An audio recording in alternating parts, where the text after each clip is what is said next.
Welcome to the Sharkpreneur podcast with Kevin Harrington and Seth Greene. Kevin Harrington is the inventor of the infomercial, one of the original sharks from the hit TV show Shark Tank, and has generated over $5 billion in TV and digital direct response sales.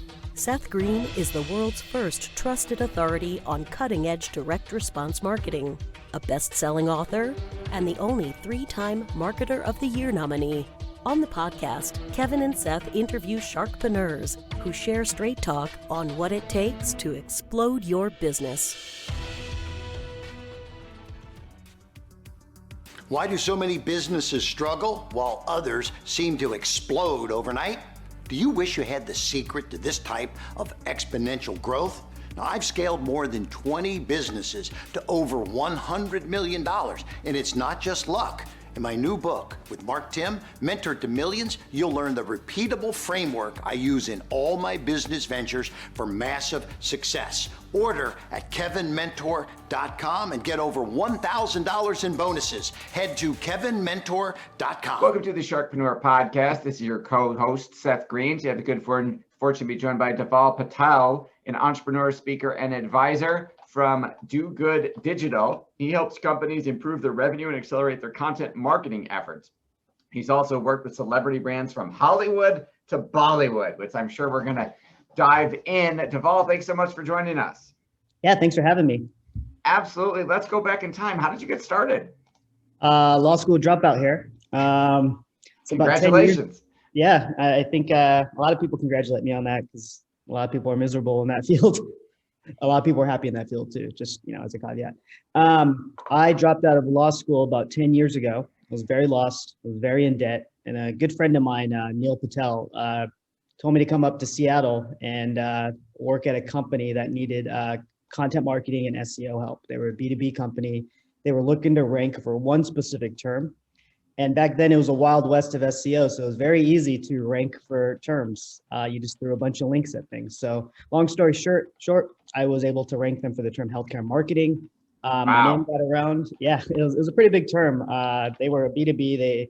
They worked with brands like Pfizer. They were a pharmaceutical CRM. So yeah, long story short, my name got around. I started an agency. I quit working the 9-to-5s. I worked on my own schedule. And here I am today. Yeah. Awesome. Well, I'm sure the longer version of that story, if it isn't in a book already, probably should be. So you were able to rank that company, and then that generated a lot more business, obviously. Are you still doing SEO? Tell us a little bit about the makeup of the agency now. What type of services do you offer? Yeah. So, within that 10-year span, I had the agency all throughout. I took gigs that I couldn't turn down. One of them being a full-time gig, just because I got so many connections as in the finance space, but mostly just working on my own, working with clients directly, have employees, have contractors. And yeah, one thing that really shook the industry, shook me in particular, was the pandemic, because I was really heavily invested in hospitality. So we had about 15 to 20 lounges and restaurants in Vegas. And come the second week of March, my revenue just dipped tremendously. So I had to pivot a lot.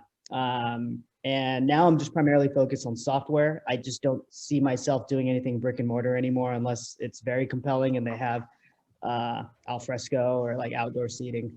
All right, so let's dive deep into that, because a lot of our entrepreneurs and business owners watching also had to go through some type of pivot or metamorphosis because of the pandemic. When places started shutting down, how did you decide how to pivot? How did you decide where to pivot? Tell us about that thought process.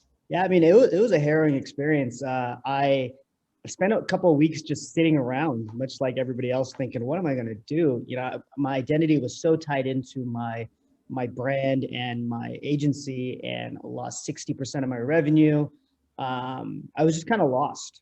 So I kind of just sat back and I reevaluated. I started watching the markets. I started seeing which companies are still doing well, which ones are thriving in this pandemic. And, the bottom line, it was all software. It was all work from home. It was all streaming. And I kind of focused on that. So I reached out to a lot of people that I've helped out in the past. And my mantra has always been, you know, you know, when you help people, they'll help you back. Long story short, I forgot the quote I use. You can get whatever you want if you help enough other people get what There they you want. go. That's actually the tagline of my email. I don't know why I forgot that, but 'Cause basically, you got it yeah, from Zig Ziglar. Zig Ziglar. There you go. So I never cashed in. I've always been the guy who's helped other people out, and I've never asked for favors. I've never asked for any help. This was the time I had to do that. So I reached out to literally everybody I knew, not begging for work, but just asking if there's anything in the space. And because I had such a good reputation and because I've helped so many people get to where they were, I was able to pick up a ton of clients. Now I'm kind of overwhelmed with clients. I had to hire. And I think the bottom line is reevaluate when change occurs, because it's going to happen again. Change is constant, and be a good person, because people are going to be willing to help you out if you're a good person and you help them out. I think a lot of people are very self-serving, and when times like these happen, people remember that stuff and they won't mind to help you.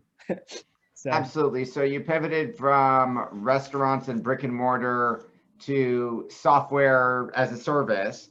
Can you give us an example of how you've been working with some of those software companies? yeah, absolutely. So one of them I'm working with very heavily and I'm really invested in is called Jetson AI, and they're a voice commerce service. So basically imagine being able to order a hamburger or a t-shirt or anything you want by talking to Siri. Hey Siri, can you order me a pizza from Tony's? The margarita pizza comes to your door. So, I mean, I see that as the future, right? It's touchless, it's easy, it's convenient. People don't even want to look at phones anymore. There's a big stigma behind, phone neck and all that goes into that. So, the future I saw was really voice and touchless. So that was a company that was easy for me to kind of get invested in when I heard about it and the opportunity arose.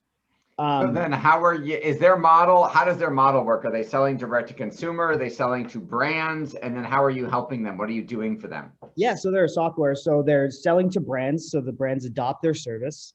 And then they're also reaching out to consumers to adopt the product so that the consumers then use the product to order things, right? It's seamless, it's easy. So there's a two-pronged approach, is the B2B and the B2C.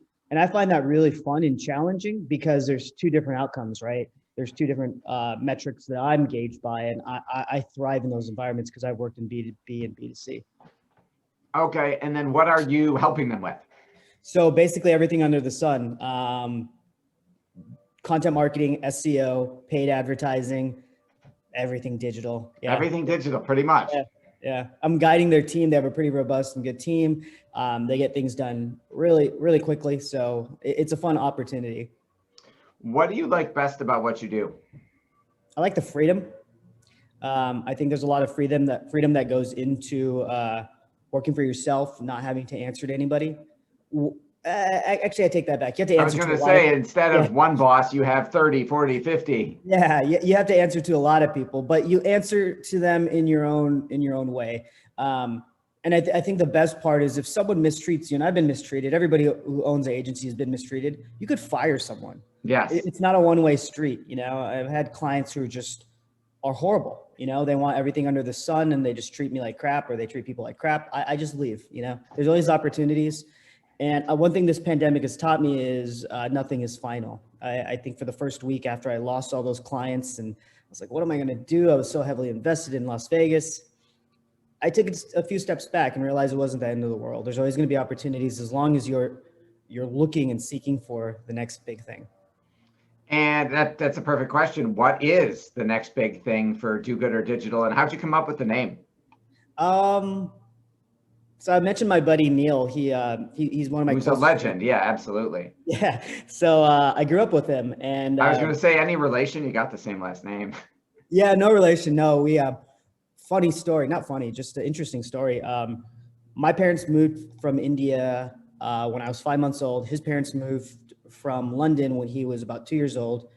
We lived in the same apartment complex, and there's only one other Indian family that lived in that complex, and our grandparents met each other because our grandparents are living with us too, tiny little packed apartments with grandparents and 3 generations of family. And they were like, oh, we have another Indian family here. And I was 4, he was 2. We became best buds. He's always been super humble. I didn't know how well he was doing or what he was doing until I dropped out of law school and had a lunch with him, and he was like, "Oh, I got an opportunity," and I was like, "Who are you?" And then I found out Neil's like one of the biggest names in digital marketing, and yeah, that's kind of how things happen and things progress there. So the name Do Good came from his dad was born in Uganda, and he speaks Swahili, so he'd always call Neil Dugu, which means like buddy or someone like I value. So we used to call each other Dugu, so I was like Do Good Digital because he helped me launch my first agency. Awesome. Congratulations. With all the success you've achieved since you've overcome the pivot of the pandemic, what is your biggest challenge now? Time management. I went from doing nothing, reading books all day, to now having to wake up in the morning and have like a packed schedule and still try to squeeze in a life. I live in California, so everything's kind of al fresco, and there's a lot of outdoor stuff that I love to do. So I have to balance that still with work. So I think that's always been the challenge for me. I want to be more lean. I want to be able to delegate more. And I think there's a lot of opportunity for that because there's a lot of people suffering right now and looking for work. Absolutely. How are you attracting clients now other than the goodwill and your reputation and referrals? Are you doing any other marketing? No, I'm kind of overwhelmed with work right now. I'm trying to figure out how to execute on a lot of these projects. I've hired a friend, probably going to hire someone else, and I'm kind of just happy as I am right now. One thing the pandemic has taught me is you can't go from nothing to abundance then to overabundance. You kind of just have to have that balance. I'm hungry. I'm going to figure it out, and things are going to work well. That is awesome. You're seeing voice search as one of the next big thing that's coming. How can our entrepreneurs or business owners listening and watching take advantage of that? Where is the best place for them to go to learn more about that? Yeah, so Jetson AI is a company I'm working with, and it's Jetson, like the Jetsons. It's a great name. Yeah, .ai. If you go to the site, you can see kind of how the product works. What we're doing right now is we're reaching out to agencies to have them adopt the product for their clients because it's a win-win. And we've seen so much growth. We've seen so much adoption. That is absolutely fantastic. What do you do for fun when you're not working so much? Photographs. So I drive very, very far. Last weekend, I was in the Eastern Sierras, which is about 5 hours north of LA where I live. And I took a bunch of photos when I came home. I'm one of those guys who will just do the day trip to get away. Awesome. What advice would you give business owners who maybe still haven't pivoted or they haven't figured out what to do? What business and emotional advice would you give based on what you went through? I think emotionally, try not to identify too much with your work. Try to have identity outside of work. If you create an identity that's all work, work, work, when times are bad, you're going to be miserable and you won't have anything to hold on to. So I lost my identity a bit. I stopped taking photos. I stopped being the best me. And I think that's been a pervasive thing for a lot of people. Like everybody kind of is confused about who they are and where they stand right now because there's so much uncertainty and there's no end to the uncertainty. So we can't really forecast what we're going to do after or when this pandemic, ends anytime soon, right? Just stay positive. Surround yourself with people. If you're an extrovert, stay connected to people. Don't be alone. Try not to be alone too much because that could drive you nuts. If you're an introvert, you're probably thriving, but also think about like what you're going to do next. Think about how you're going to approach life when the pandemic is over because you're going to need to interact with people. It's not going to be just work from home. There's going to be a lot of stuff going on. Emotionally also, just exercise, run, stay active. Yeah. Great advice. Fascinating story. Congratulations on starting. Congratulations on the pivot. Congratulations on all your success. For our folks who want to learn more about what you're doing and how they can work with you when you have the bandwidth, where is the best place? Okay. I bit my tongue there. Yeah. All right. So where is the best place for them to learn more about you? Do Good Digital. So DOGOODIGITAL. Awesome. Well, this has been Seth Greene for Sharkpreneur with Dhaval Patel from dogooddigital.com. Dhaval, thanks so much for joining us. Thanks for having me. Thanks everybody for watching or listening. We'll see you next time. Do you need money to fund your idea, product, or service? Are you ready to take your business to the next level but need capital to get it done? Kevin Harrington has heard more than 50,000 pitches and knows how to help you make the perfect pitch to get the funding for your entrepreneurial dream. He's distilled the process down in his perfect pitch cheat sheet, and it's yours for free. Just text PITCH to him right now at 727-888-2100. Text PITCH to 727-888-2100 right now and claim your free perfect pitch cheat sheet.